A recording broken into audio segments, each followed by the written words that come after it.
أعوذ بالله من الشيطان الرجيم.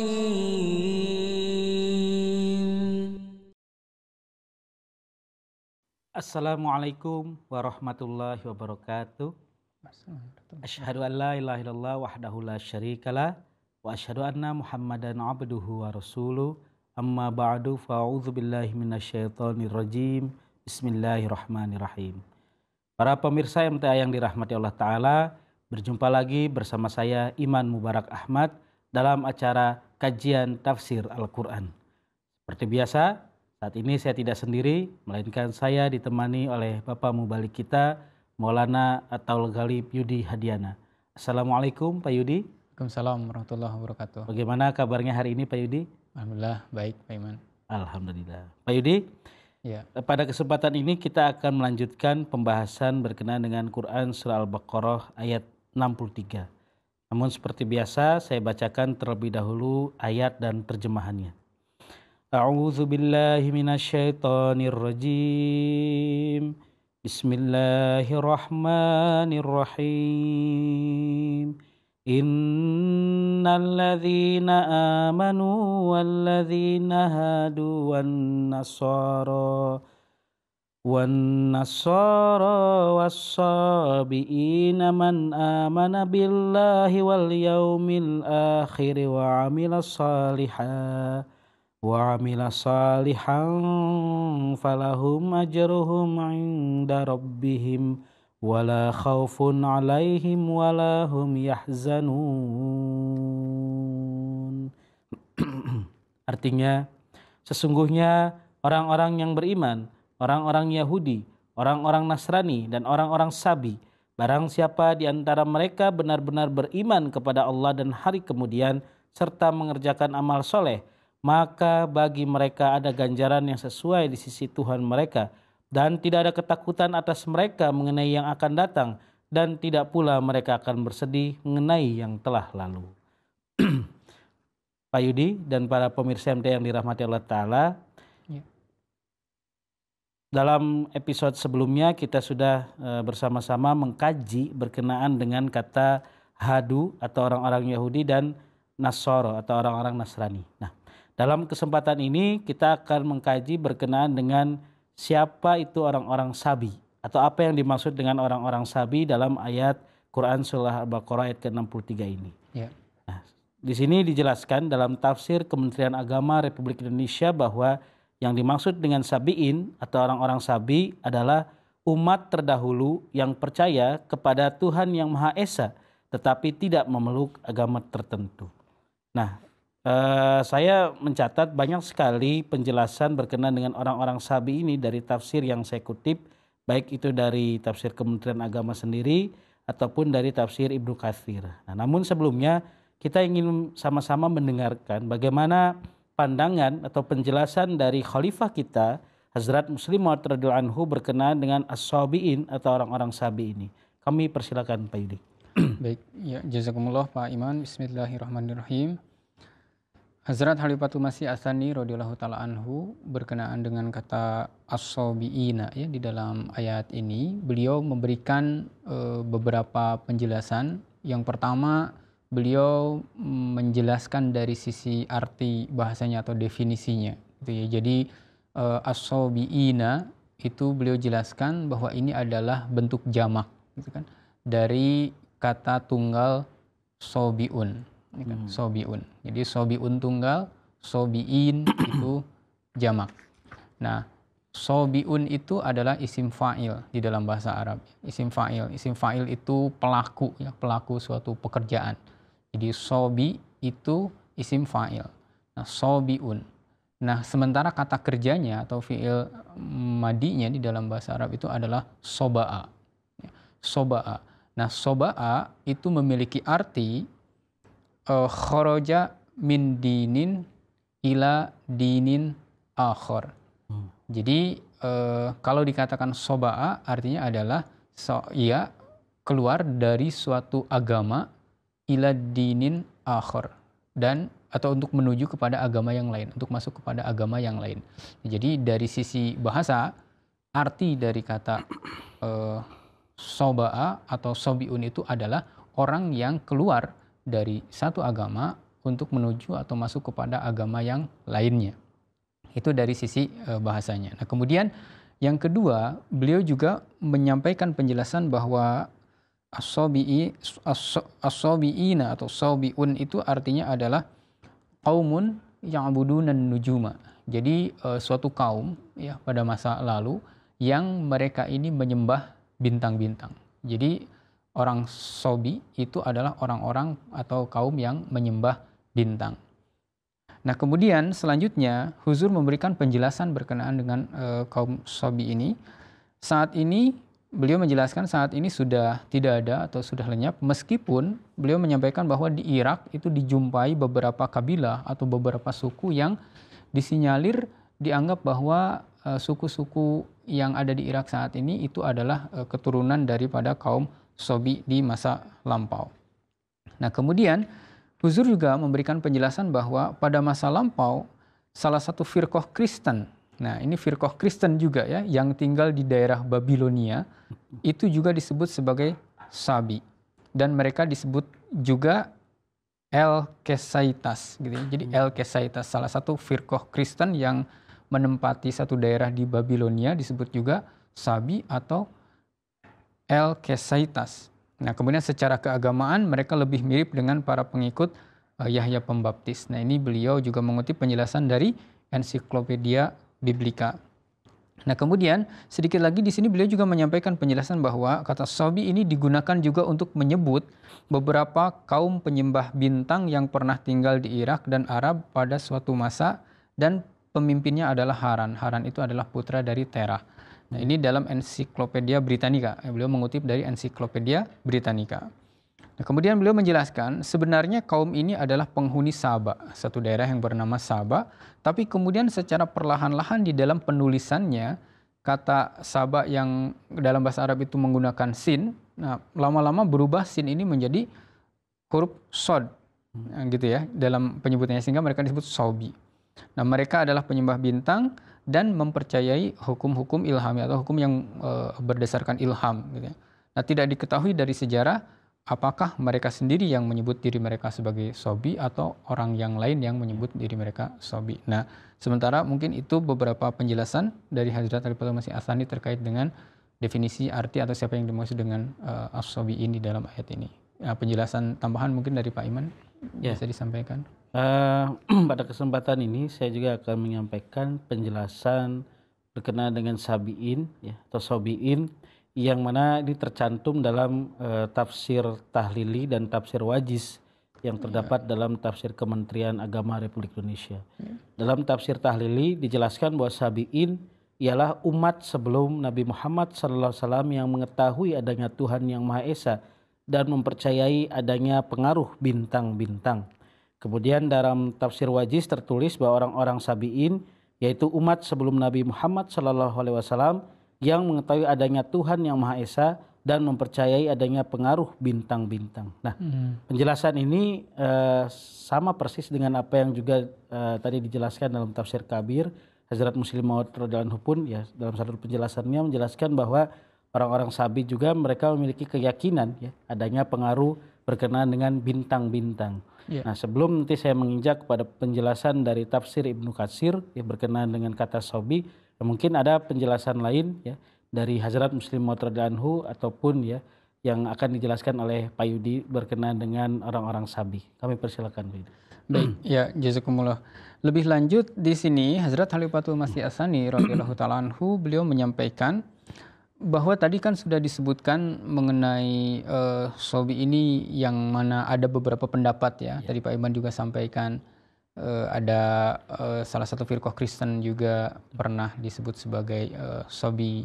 Kemudian ada juga beberapa kaum yang tinggal di Irak dan di daerah Arab, ada juga yang menyembah bintang dan lain sebagainya.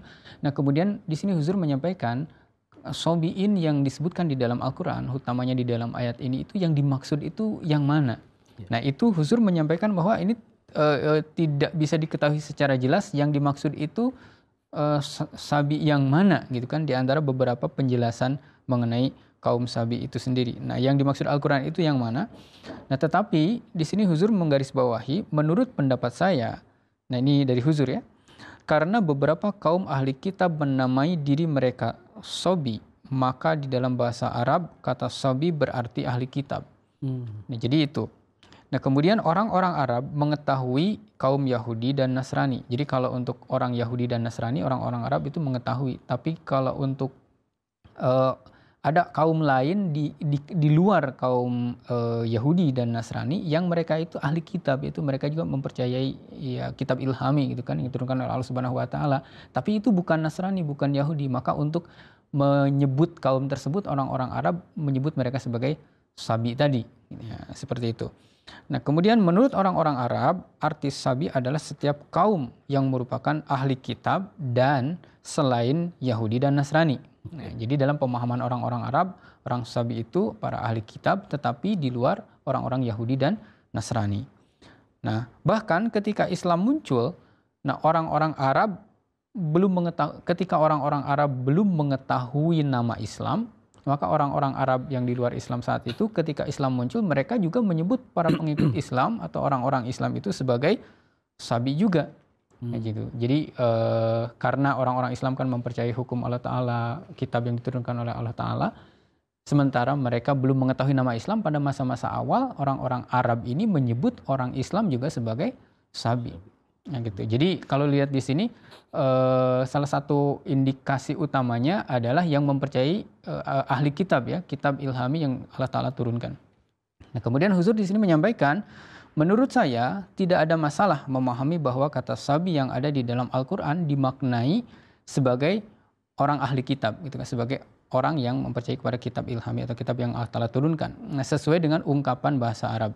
Jadi ayat ini bermakna tadi baik itu Yahudi, Yahadu, wan Nasoro ataupun orang-orang Nasrani, wasobiina ataupun orang-orang yang mempercayai kitab ilhami atau orang-orang sabiin tadi, itu orang-orang yang mempercayai kitab ilhami. Jadi dimaknai seperti itu pun tidak ada masalah sesuai dengan penggunaannya di dalam bahasa Arab selaras dengan pemahaman orang-orang Arab tadi. Nah, dimaknai seperti itu tidak ada masalah, kata Hazrat Khalifatul Masih As-Tsani. Yang jelas kata kuncinya adalah mereka meyakini kitab ilhami, gitu kan, mereka itu adalah ahli kitab. Nah, itu yang kemudian penjelasan tambahan disampaikan oleh beliau. Ya, jazakumullah Pak Yudi. Dalam kesempatan ini saya juga seperti yang tadi dijelaskan, ya, akan menyampaikan beberapa pengertian tentang orang-orang sabi dari tafsir Ibnu Katsir. Ya. Paling tidak yang saya temukan di sini ada sekitar 15 penjelasan, ya, yang dikutip oleh Ibnu Katsir dari berbagai pendapat para ulama di masa dahulu. Nah, ini diantaranya yang pertama adalah suatu kaum, ya, yang disebut orang sabi ini adalah suatu kaum antara Majusi, Yahudi dan Nasrani, dan pada hakikatnya mereka tidak mempunyai agama. Kemudian yang kedua, ya, sabi ini merupakan sekte dari kalangan ahli kitab yang mana mereka mengakui kitab Zabur, ya. Artinya mereka mengakui kitab yang diwahyukan kepada Hazrat Nabi Daud alaihissalam. Kemudian pendapat lainnya mengatakan bahwa orang-orang sabi ini, ya, sama dengan orang-orang Majusi, ya, dari Persia atau Iran. Dan ada juga yang mengatakan bahwa orang-orang sabi ini adalah penyembah malaikat, ya. Sehingga orang-orang yang mereka memiliki keyakinan, ya, kepada malaikat, ya.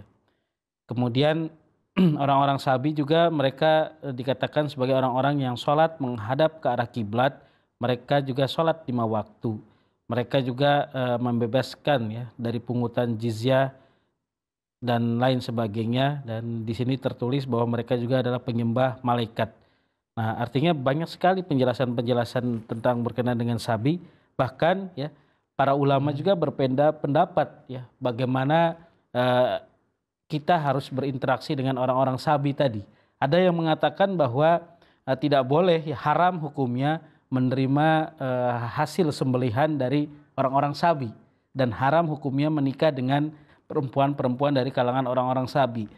Tetapi Ibnu Hanifah rahmatullah alaih justru berpendapat lain, ya, begitupun dengan Hazrat Ishaq, ya. Di sini dijelaskan bahwa tidak mengapa, ya, menerima sembelihan hewan dari orang-orang sabi, dan juga diperbolehkan untuk menikah dari perempuan kalangan orang-orang sabi. Nah, selanjutnya ada yang mengatakan bahwa orang-orang sabi juga merupakan satu kaum yang tinggal di negeri Irak. Mereka kaum yang suka menangis, beriman kepada semua nabi serta puasa selama 30 hari setiap tahun, dan mereka sholat menghadap negeri Yaman setiap harinya sebanyak 5 kali. Nah, tadi sudah dijelaskan berkenaan dengan orang-orang sahabi ini adalah orang-orang yang juga melaksanakan sholat 5 waktu. Tetapi menurut pendapat ulama lain bahwa orang-orang sahabi ini walaupun sholat 5 waktu, ya, kiblatnya itu adalah ke arah negeri Yaman, Pak Yudi. Nah, mungkin ada penjelasan-penjelasan lain ya yang dijelaskan oleh Hazrat Muslim radhiyallahu anhu ataupun yang difahami oleh Pak Yudi sendiri berkenaan dengan siapa sebenarnya orang-orang sahabi ini. Kami persilakan Pak Yudi. Ya, baik. Jadi tadi sebagaimana penjelasan yang disampaikan oleh Hadrat Khalifatul Masih Ats-Tsani radhiyallahu taala anhu, Pak Iman juga tadi sudah menyampaikan dan mengutip beberapa referensi bahwa yang dimaksud dengan orang sabi itu ada berbagai pendapat gitu ya. Ada yang menyatakan tadi orang yang kaum yang pernah tinggal di Irak, di daerah sekitar Arab juga menyembah bintang-bintang, kemudian kiblatnya ke Yaman dan lain sebagainya. Nah, tadi kembali kepada kalau pendapat dari Hazrat Khalifatul Masih Ats-Tsani radhiyallahu taala anhu, beliau menyatakan bahwa kata sobiin yang ada di dalam ayat ini dimaksudkan atau ditujukan kepada sobi yang mana, itu memang beliau menyatakan tadi tidak diketahui secara jelas itu yang mana sebetulnya sobi.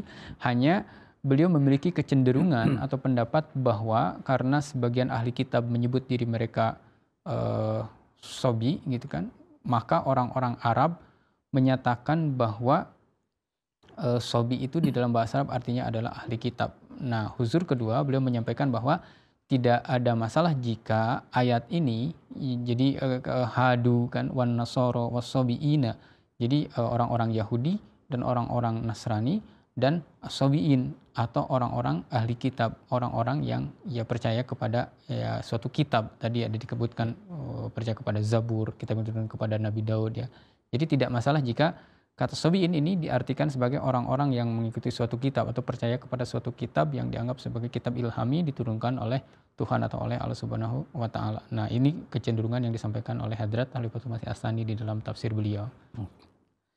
Ya, Pak Yudi, ada hal unik juga yang disampaikan oleh tafsir Ibnu Katsir ini berkenaan dengan orang-orang sabi. Ya. Bagaimana ada ulama yang berpendapat bahwa orang-orang sabi ini menyerupai dengan orang-orang Nasrani, ya, selain tadi yang disebutkan sebagai orang-orang yang menyerupai orang-orang ahli kitab, mereka juga menyerupai orang-orang Nasrani. Ya. Tetapi ada juga ulama yang mengatakan bahwa orang-orang sabi juga memiliki keyakinan yang mirip dengan apa yang diyakini oleh Nabi Muhammad SAW, sehingga ya pada masa itu ada beberapa orang yang mengatakan kepada Nabi Muhammad SAW dan para sahabat beliau bahwa agama Islam ini adalah agama orang-orang sabi, ya, karena memiliki keyakinan yang sama, yaitu la ilaha illallah, ya, tidak ada Tuhan selain Allah. Nah, mungkin kesamaan-kesamaan inilah yang diyakini oleh orang-orang Arab pada masa itu, ya, beberapa orang Arab, bahwa Nabi Muhammad SAW dan para sahabatnya juga menganut ajaran sabi,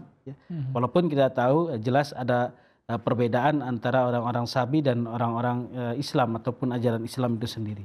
Nah, tetapi juga ada hal unik lainnya yang disebutkan di dalam tafsir Ibnu Katsir, bagaimana orang-orang sabi, ya, sebagian ulama berpendapat bahwa orang-orang sabi ini adalah orang-orang yang belum sampai kepada mereka dakwah seorang nabi pun. Nah, artinya kalau kita merujuk kepada penjelasan ini, bagaimana sampai hari ini, ya, banyak sekali bangsa-bangsa atau negeri-negeri yang belum sampai tablik ataupun dakwah seorang nabi, ya, kepada bangsa atau negara tersebut. Nah, artinya ya kalau merujuk kepada penjelasan ini kita bisa tarik kesimpulan bahwa orang-orang sabi juga di masa sekarang ada, ya.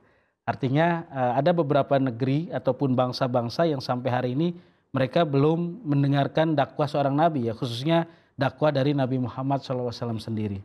Nah, mungkin dari penjelasan-penjelasan ini kita dapat mengetahui bagaimana pendapat dari Hazrat Muslim radhiyallahu anhu sendiri ataupun para ulama lainnya berkenaan dengan orang-orang sabi. Artinya orang-orang sabi ini tidak terkhusus pada satu kaum saja, ya, ataupun tidak tertuju kepada keyakinan tertentu, melainkan banyak sekali pengertian berkenaan dengan orang-orang sabi ini. Nah, Pak Yudi dan para pemirsa yang dirahmati Allah Ta'ala, dari episode-episode sebelumnya kita sudah sama-sama mendengarkan bagaimana penjelasan dari Hazrat Muslim Maud radhiyallahu anhu ataupun tafsir-tafsir lainnya berkenaan dengan orang-orang beriman, ya.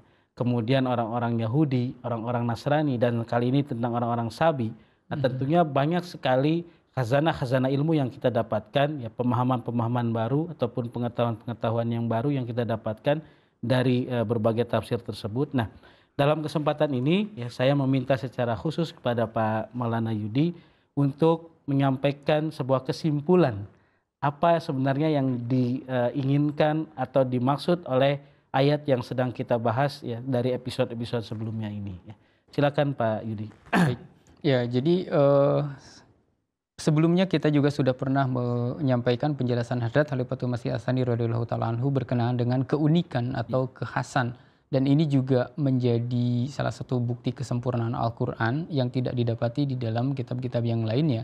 Yaitu satu karakter bahwa ketika di dalam 1, 2, 3 ayat itu dijelaskan berkenaan dengan misalkan azab, berkenaan dengan hukuman dan lain sebagainya, maka pada bagian selanjutnya secara bijaksana Allah Ta'ala menjelaskan berkenaan dengan hal-hal yang menimbulkan pengharapan. Karena dikhawatirkan setelah membaca ayat-ayat yang terkait dengan azab, terkait dengan hukuman, itu timbul rasa kecil hati di dalam diri orang-orang. Nah, maka Al-Quran, salah satu kekhasan Al-Quran, setelah itu Al-Quran juga menyinggung sisi yang lain yang menimbulkan pengharapan. Nah, kalau kita bicara soal ayat ini, sebagaimana sebelumnya pernah disampaikan juga bahwa sebelum ayat yang kita bahas ini, maka pada ayat-ayat sebelumnya diceritakan berkenaan dengan kaum Bani Israel ya, yang bagaimana mereka itu tidak taat, lalu karena ketidaktaatan mereka terhadap perintah Allah, mereka mendapatkan azab, hukuman dari Allah Subhanahu wa taala dan seterusnya, sehingga barangkali itu menimbulkan rasa kecil hati dan keputusasaan di dalam diri orang-orang, baik itu Bani Israel ataupun yang lain yang membacanya, karena adanya hukuman-hukuman dari Allah Ta'ala itu. Nah, ayat ini merupakan satu karakter khas Al-Quran, bahwa dengan ayat ini Allah Subhanahu wa taala menjelaskan satu pengharapan gitu kan. Nah, maka Hadrat Khalifatul Masih As-Tsani menyebutkan bahwa jika timbul keputusasaan setelah membaca terkait dengan nasib yang diterima oleh Bani Israel, hukuman yang diterima oleh Bani Israel, maka ayat ini memberikan pengharapan. Nah, beliau menulis, jadi saya ingin menutup mungkin sebuah kesimpulan yang saya kutip dari penjelasan Hadrat Khalifatul Masih As-Tsani secara langsung. Nah, di sini beliau menjelaskan, oleh karena itulah kondisi keputusasaan tersebut dihilangkan melalui ayat ini.